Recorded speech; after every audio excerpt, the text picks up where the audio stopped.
Известный украинский режиссер Алан Бадоев и его супруга, актриса Жанна Бадоева, очень любят путешествовать. По правилам программы, один из них должен прожить субботу и воскресенье на $100. Второй может тратить неограниченные средства, которые хранятся на золотой карте.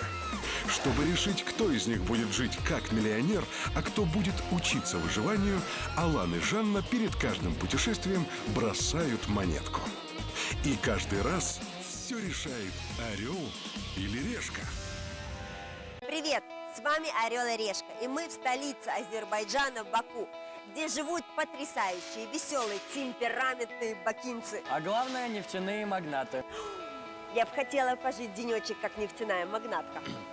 Ну, это мы еще посмотрим, Жанна. Я же не просто так одел костюм. Давай. Что ты, готова попробовать свою удачу? Готовая всегда пробовать. Ну, удачи. Удачи. Орел. Решка.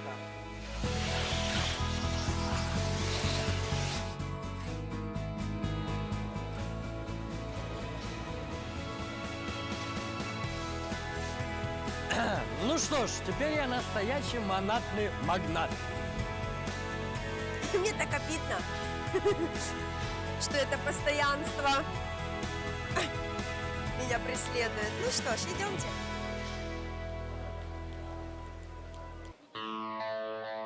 Я был уверен, что Баку – это старый восточный город, где на каждом углу мечети с минаретами и базары с дынями и халвой. Но он оказался вполне европейским. Баку все время строится. Строятся небоскребы в форме языков пламени, а бульвары засаживаются баобабами из Аргентины. В общем, сразу видно, что в городе, стоящем на нефти, куры денег не клюют.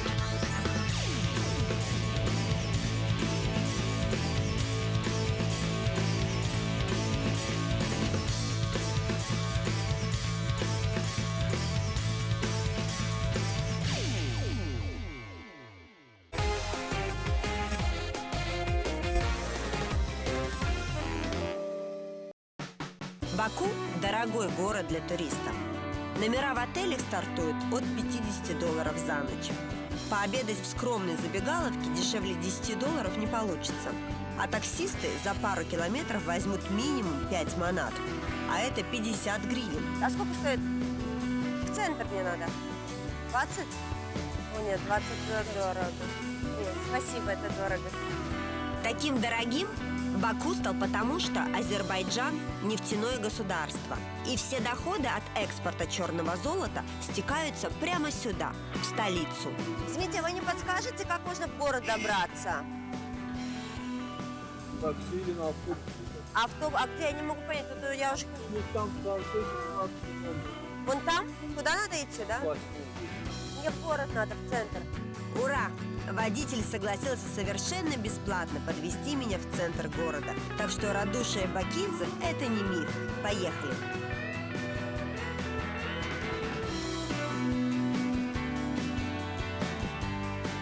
В Баку живут или очень бедно, или очень богато. Это видно уже по дороге в город, где встречаются или дешевые российские авто, или дорогущие Лексусы и Мерседесы. У состоятельных горожан Баку есть много странных и даже, я бы сказала, диких для нас привычек. Но об этом несколько позже. 2 дня я могу жить как настоящий бакинский нефтяной магнат. Но какой же нефтяной магнат без телохранителя? Знакомьтесь, Рафик. Под его защитой не только я, но и драгоценная золотая карточка. Алан. Ну что, идемте?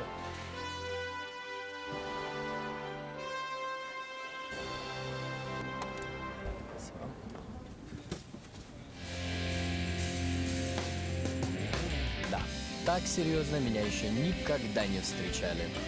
Чтобы понимать, насколько богаты местные олигархи, достаточно послушать, как они развлекаются. Например, есть одна реальная история, как один нефтяной магнат купил себе кита, чтобы тот плавал у него в бассейне на даче. Я попросил своего водителя отвезти меня в самый фешенебельный и дорогой отель Баку. Им оказался отель «Эксельсиор». Посмотрим, что он из себя представляет. Искать ночлег я поехала в старый город поселиться в одном из хостелов. Про старый город в Баку стоит рассказать. Это небольшой квартал, обнесенный крепостной стеной. Тихие, мечтательные улочки – все, что осталось от средневекового Баку. Здесь по-прежнему не принято суетиться и куда-то спешить. Лучшим развлечением здесь считается посидеть себе спокойно на лавочке и обсудить события прошедшего дня, который, впрочем, как 2 капли воды, похож на предыдущий. Живут здесь бедно, потому что все богатые давным-давно уже переехали в новые и дорогие дома. Вот поэтому я и решила, что смогу очень даже бюджетно переночевать здесь в первом попавшемся небольшом постоялом дворе.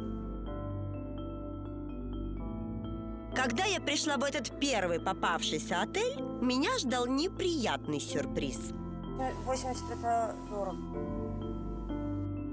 Ну что ж, на этот случай у меня есть план «Б». Здравствуйте. А вы не сдаете комнату?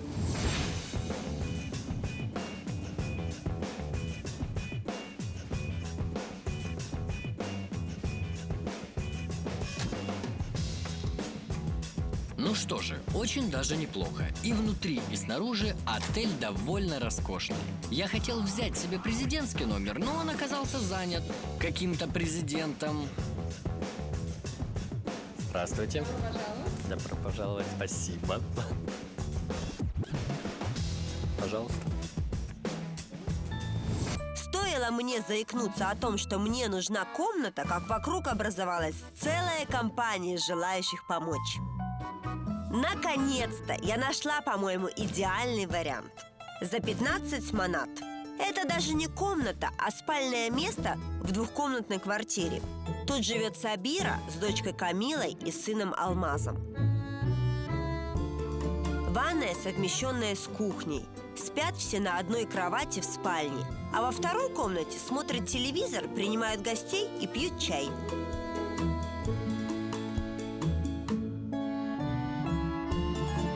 Мой номер хоть и не президентский, но вполне люкс. 2 комнаты, 2 туалета, как раз для меня. А Рафик подождет меня в коридоре. Ой, как уютно. Вот такие вот вещи я очень люблю. Хорошее, уютное место с хорошим видом и очень удобным креслом. Тра-та-та-да-да. О, это что, моя кровать? Эх, жалко, что сегодня Жанны со мной не будет. Ей бы эта кровать понравилась. А вот так выглядит мое спальное место за $19 в сутки. Ну что же, это, по крайней мере, лучше, чем ночевать на улице. Сабира и Камила рассказали мне, что женщина в Азербайджане в принципе никогда не имеет своего мнения. С детства все решения принимает отец, а после замужества только муж. И даже мнение 12-летнего брата имеет больший вес, чем мнение матери. А брата ты должна слушаться? Конечно. Еще они сказали мне, что в Азербайджане очень строгие нравы, и 80% девушек никогда не позволяют себе до брака даже целоваться. Не говоря уже...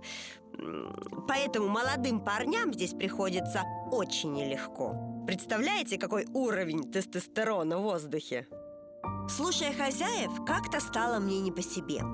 Особенно расстроило то, что Камила очень хочет быть художницей, но говорит, что будущий муж наверняка не одобрит это желание. А значит, о рисовании придется забыть.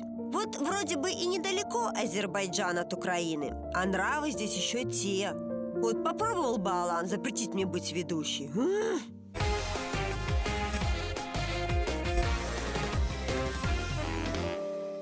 Чтобы вполне ощутить себя нефтяным олигархом, я отправился на место рождения нефти. А кто знает, может быть, и мне удастся прикупить пару скважин, ну так, на старость лет.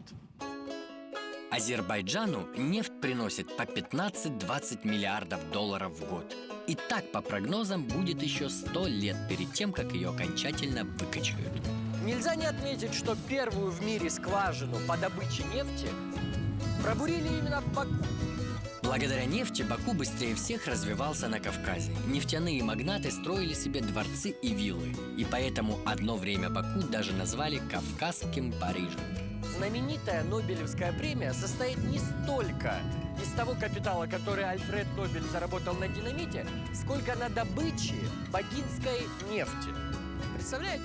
Потому что семейство Нобелей владело сразу несколькими нефтяными вышками в Баку. Страшно представить себе, сколько это принесло денег Альфреду Нобелю, если премии выплачиваются беспрерывно уже 111 лет. Я думал, что нефть черного цвета, недаром же ее называют черным золотом, а это оказалась коричневая жижа. Более того, нефть бывает зеленой, а иногда и совсем бесцветной. Нефть – это не только бензин. Ее используют в производстве резины, пластмассы, лекарств, даже губной помады. И в моей кредитке, кстати, тоже есть немного нефти. Купить, конечно, скважину не удастся, так как весь нефтяной бизнес принадлежит государству, и частников сюда не пускают. Но впечатлений зато на миллион. Пойду куплю ковер. В Азербайджане ковры продаются на каждом углу. Цены разные, но есть только дорогие или очень дорогие. Да, ну а вот такой вот. 250 манатов. Какой прок в этих коврах, я так и не поняла. Но для азербайджанца это традиционная, обязательная статусная вещь. Вот висит у тебя на стене огромный ковер 200-летней давности за 100 тысяч, значит, ты уважаемый человек. Если нет такого ковра, ну что ж, это как машина. Если ты богатый, то ездишь на Порше. Если бедный, то на Таврии. Ну что ж, я приехал за ковром-самолетом. В подарок Жанне. Ковер – это главный подарок, который обычно преподносят иностранным гостям. Говорят, что когда в Баку отдыхал Ельцин, для него был специально соткан ковер. Но он отказался его принимать, счел как взятку. Но не тут-то было. Ковер буквально насильно запихнули в машину. Так что из Баку без ковра не возвращаются. Азербайджанские ковры висят в Белом доме, в Кремле, да и вообще украшают стены самых влиятельных и богатых людей мира. Ну, теперь такой ковер будет и у меня. Далеко не каждый может себе позволить ковер из чистой шерсти. Ведь только квадратный метр такого ковра может обойтись в 700 манат. Вот этот ковер стоит где-то 50 тысяч. 50 тысяч. Манатов. Это больше, чем 50 тысяч долларов. На коврах, которые стоят за 100 тысяч долларов, узелков может быть более 10 миллионов. И ткут такой ковер около 3 лет. Хотя, честно говоря, я не понимаю, как можно потратить 100 тысяч на ковер. Да за эти деньги можно купить квартиру в центре Киева. Где моя золотая карточка? Спасибо. Пожалуйста.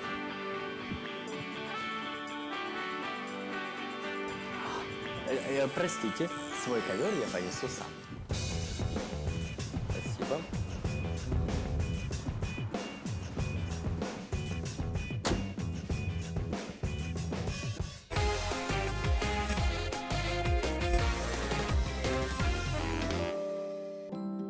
Кстати, где-то здесь снималась «Бриллиантовая рука» фильм.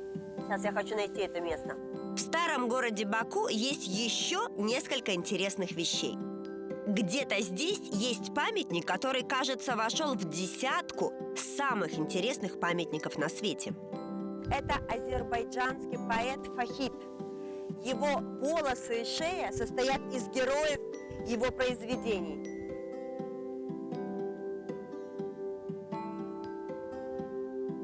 Интересно.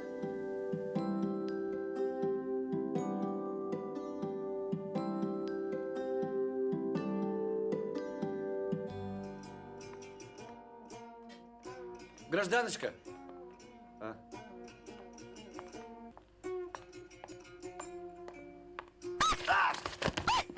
Черт побери!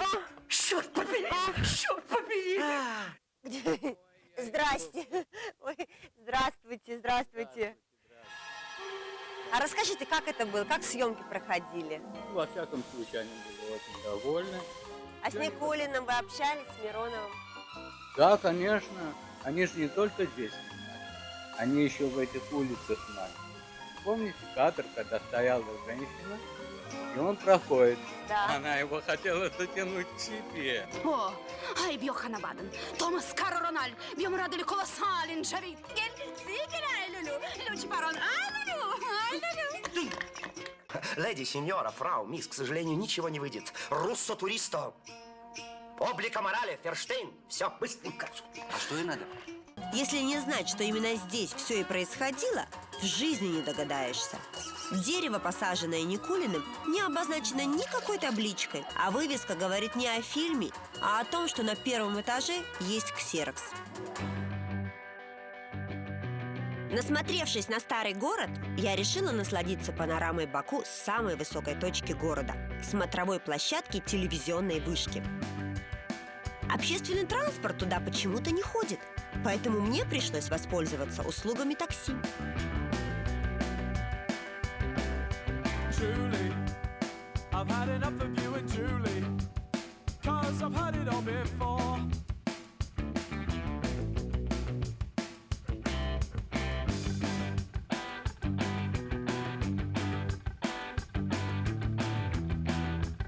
Когда я приехала на вышку, оказалось, что никакой смотровой площадки здесь нет. Зато есть дорогой ресторан с космическими ценами. Но уходить мне было уже как-то неудобно, поэтому пришлось заказать себе чашку чая с печеньем за 8 манат, то есть $12.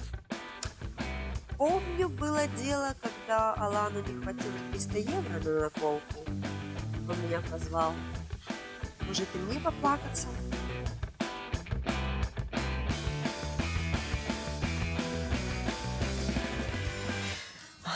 Назад я шла пешком. Потратила 8 манат, конечно, правда, очень вкусные пирожные. Но так мало, я такая голодная, хочу кушать. Мне сказали, что в Баку можно поесть недорого и очень вкусно. В такое место я и пришла. Здравствуйте. Заходите.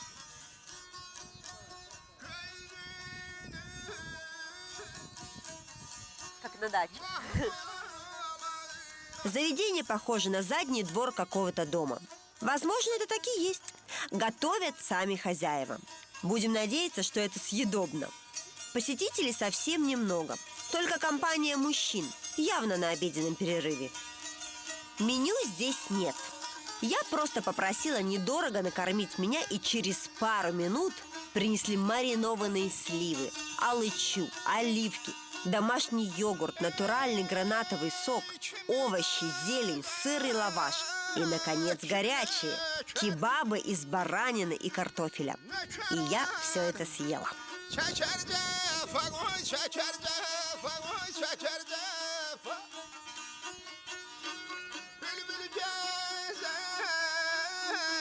Весь счет вышел меньше стоимости чая и сладостей на телевышке. Вот вам и Баку, очередной город контрастов.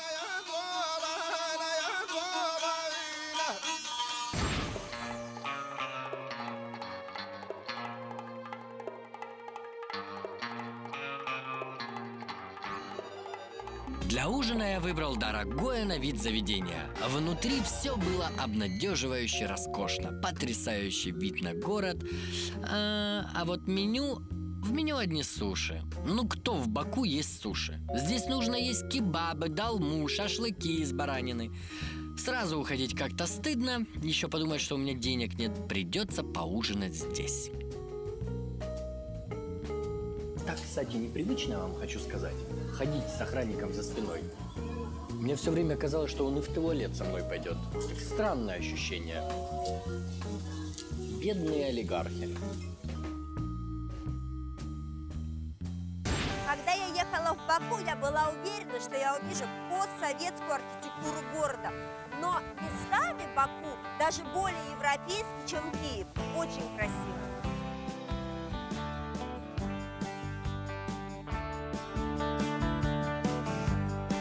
Слушайте, я такие люстры видела только в Стокгольме и Вене. Даже не думала, что в Баку такая красота. То, что внешне Баку напоминает Европу, очень просто объясняется. Бакинские нефтяные олигархи старались переплюнуть друг друга в богатстве. И сначала соревновались машинами, потом любовницами, потом домами. Они приглашали архитекторов из Италии и Франции, чтобы те строили им красивые жилища. А на этом проспекте один нефтяной магнат по имени Муса Нагиев поклялся, что построит 100 красивых и не похожих друг на друга домов. Построил 99 и умер.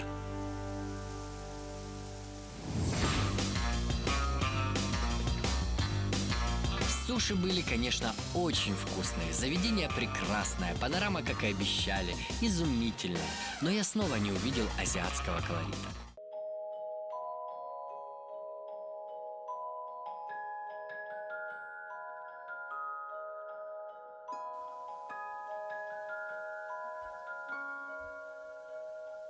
Рита, добрый вечер. Как уроки твои? Нормально? Все? В школу собрался? Или завтра выходной? Да? После целого дня прогулок я пришла к азербайджанской семье, которая за 15 манат выделила мне на ночь кресло. Хорошо, что раскладное. Несмотря на тесноту, здесь как-то уютно и душевно. Приятные люди.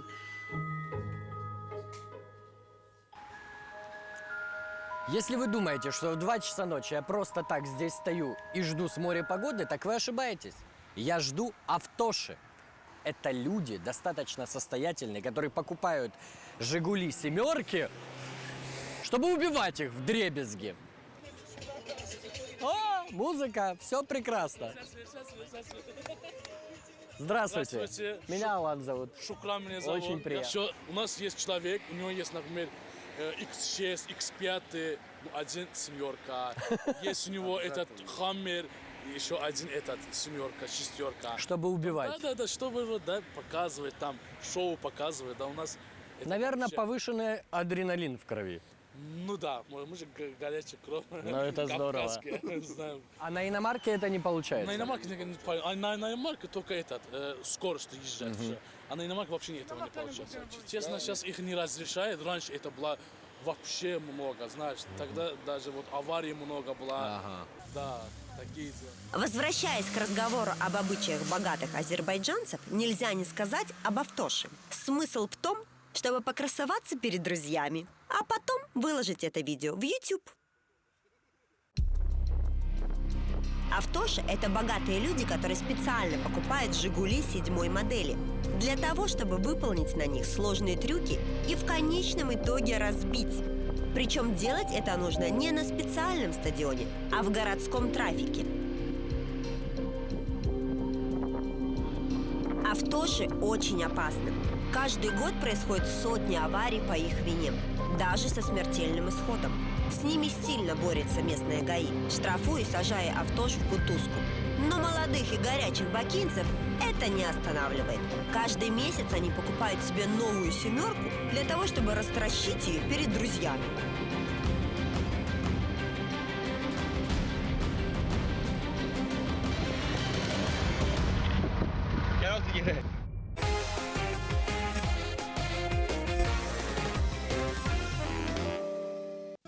Доброе утро.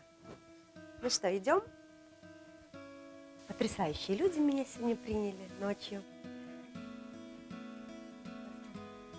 У-ху! А тут жизнь кипит. Один из символов Баку – Девичья башня. Здравствуйте, один билет уже.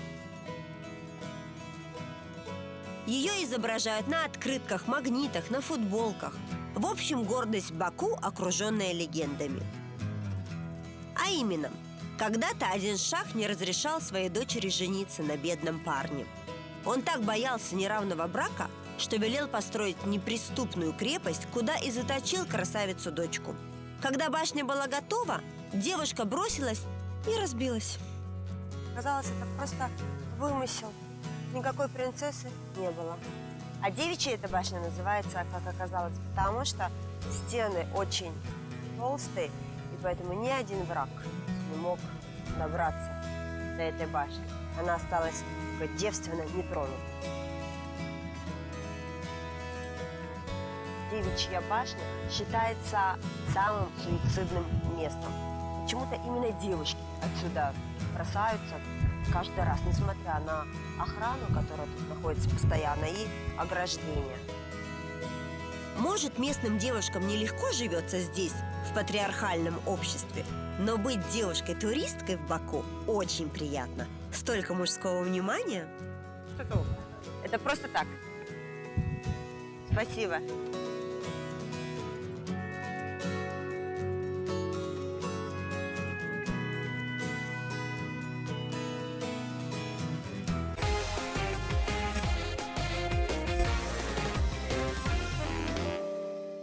Богатство Баку строится не только на черной нефти, но и на черной икре. Она здесь самая вкусная, свежая, замечательная и, ну так, не очень дорогая. Купить я ее хочу на самом старом рынке Тезе.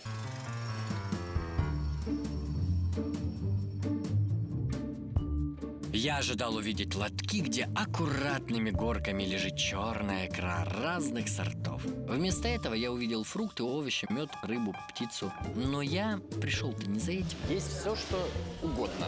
А вот икры я не вижу. Наверное, ее где-то прячут. Клубника, клубника. Да, хочу лукошко клубники. Замечательно. Я возьму вот так лукошко, мне не надо заворачивать. Буду идти и есть. Да.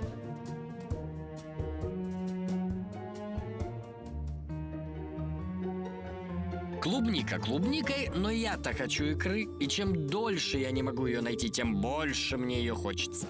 Здравствуйте. А черную икру где можно купить? У вас?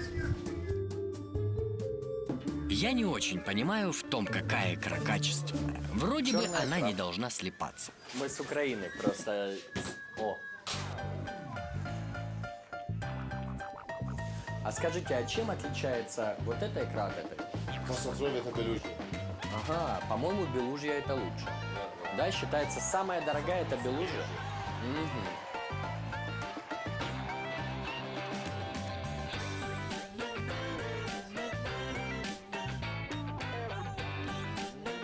Один человек может вывозить только 200 грамм. Ну, может быть, я возьму 3 банки, потому что одну банку в течение путешествия съем, а 2 банки привезу на Украину и поделюсь с Жанночкой. Продавец уступил мне 100 грамм за $100. В Киеве, к слову, 100 грамм белужьей икры стоит дороже, примерно на $50. До свидания. Отлично.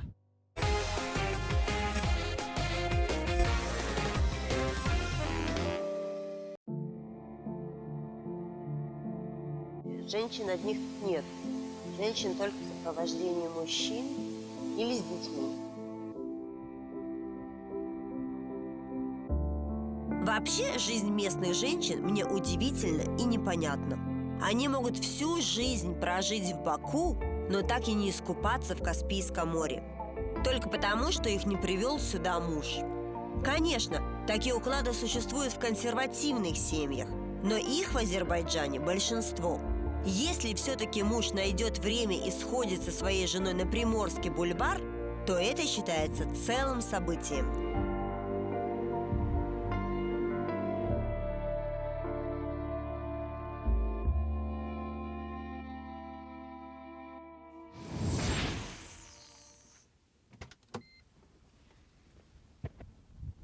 Дорогих автомобилей в Баку пруд-пруди, но настоящим признаком сверхобеспеченности являются яхты.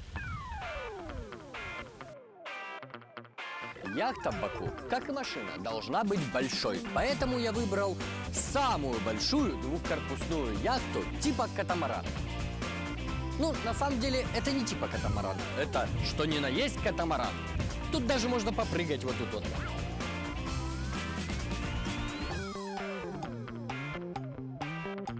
Яхта в Баку – это предмет избыточной роскоши. Целый корабль. Даже не каждый олигарх осмелится купить себе яхту. Это привилегия президентов и государственных чиновников.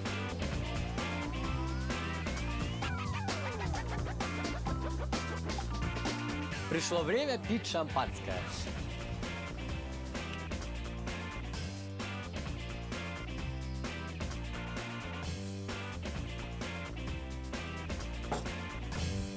Побывать на яхте и не выпить шампанского с капитаном, ну просто не могу себе этого представить. Спасибо. За ваше здоровье. За наших гостей. Спасибо.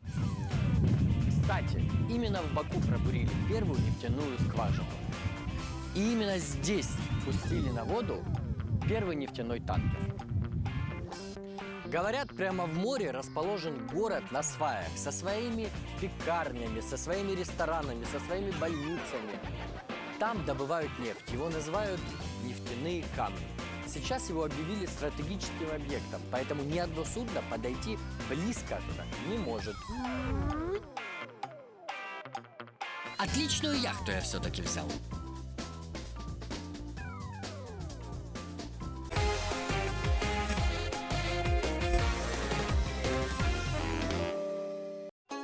Куда бы я ни шла гулять, ноги все равно приводят в старый город.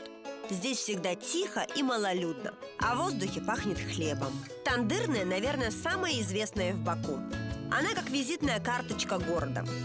Кто бы ни приезжал из высокопоставленных гостей, президент России или Жерар Депардье, их ведут сюда. Попробовать хлеб, испеченный в глиняной печи, то есть тандыре.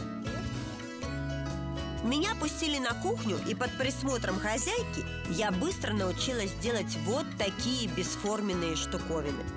10 минут нужно тесту, чтобы подняться. И потом самое сложное – прилепить лепешку к стене тандыра. А там, на секундочку, полыхает огонь. Леплю. Ой, извините. Свалилась. Если даже в такой форме они падают, они не портят. Не страшно, да? Не страшно, да.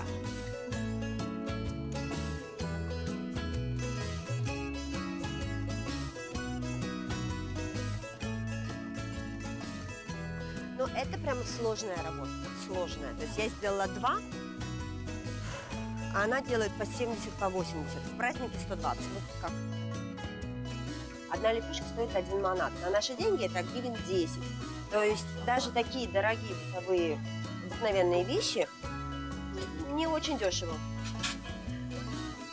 Мне принесли испеченный мною хлеб, к нему масло, сыр и чай, традиционно в стакане.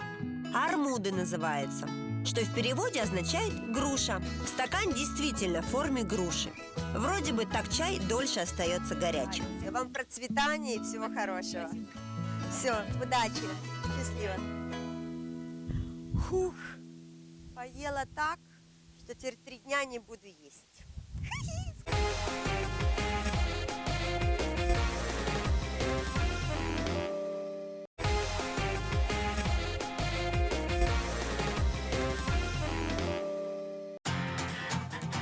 Известный украинский режиссер Алан Бадоев и его супруга, актриса Жанна Бадоева, очень любят путешествовать.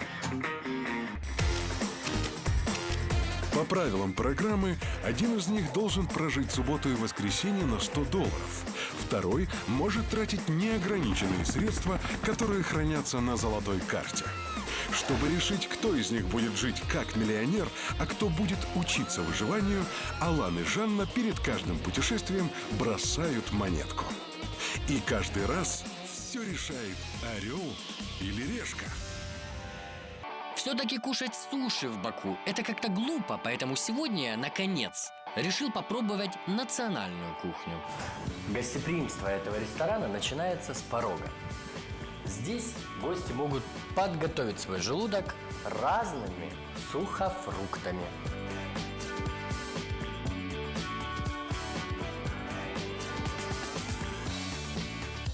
Ресторан называется «Сумах», что в переводе обозначает «барбарис». Здесь барбарис используют в качестве экзотической приправы. Азербайджанская национальная кухня не меняется, наверное, со времени первого сотканного ковра. Если вам кажется, что это обычный салат, вы глубоко ошибаетесь. Обратите внимание, здесь каждый овощ подобран размер к размеру. Люди специально идут на рынок и выбирают все одинаково. Местная кухня – это овощи, зелень, орехи, специи, а главное – мясо. Азербайджанцы едят мясо на завтрак, обед и ужин.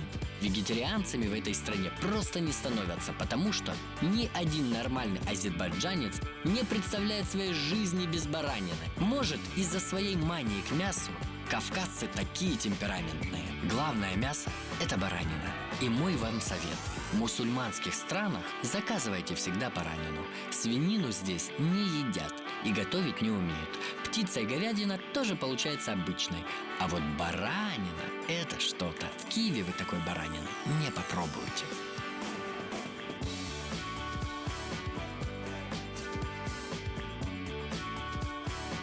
Ну и, конечно, где как не в Баку можно в ресторане заказать осетрину.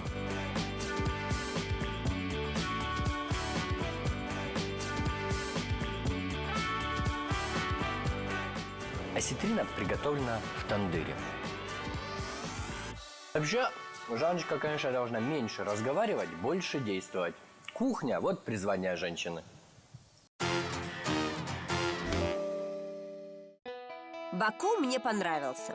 Может, потому что я женщина и была здесь всегда в центре внимания? Незнакомые люди приходили на помощь. Некоторые с удовольствием рассказывали о себе. Некоторые даже бесплатно подвозили. Туристкой бы здесь интересно. Но смогла бы я жить здесь? Не знаю. Слишком жесткие и не всегда понятные правила тут для женщин. 20? О, нет, 20 это дорого. 80 это дорого. Вот моя большая ложка.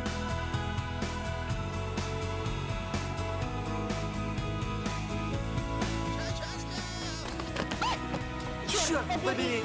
Черт побери! Чтобы убивать. Да, чтобы вот, да, показывать там, шоу показывать.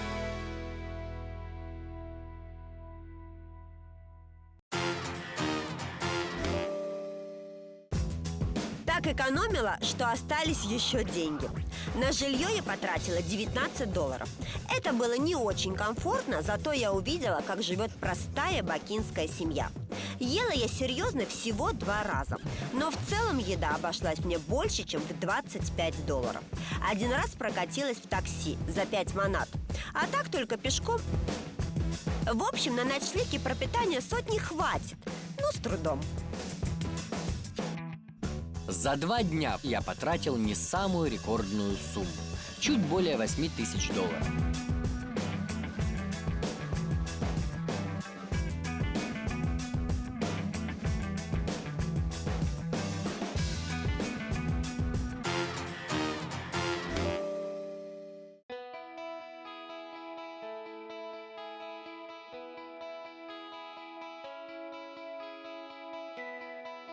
Девушка, садитесь, подвезем.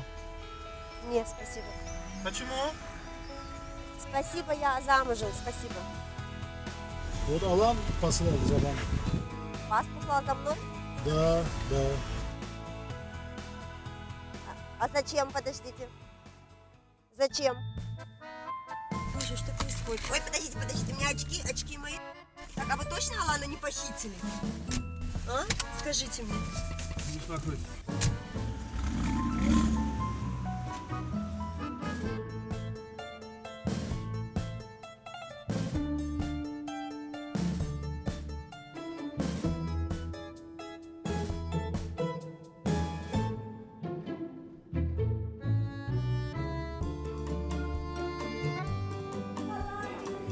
Жанна!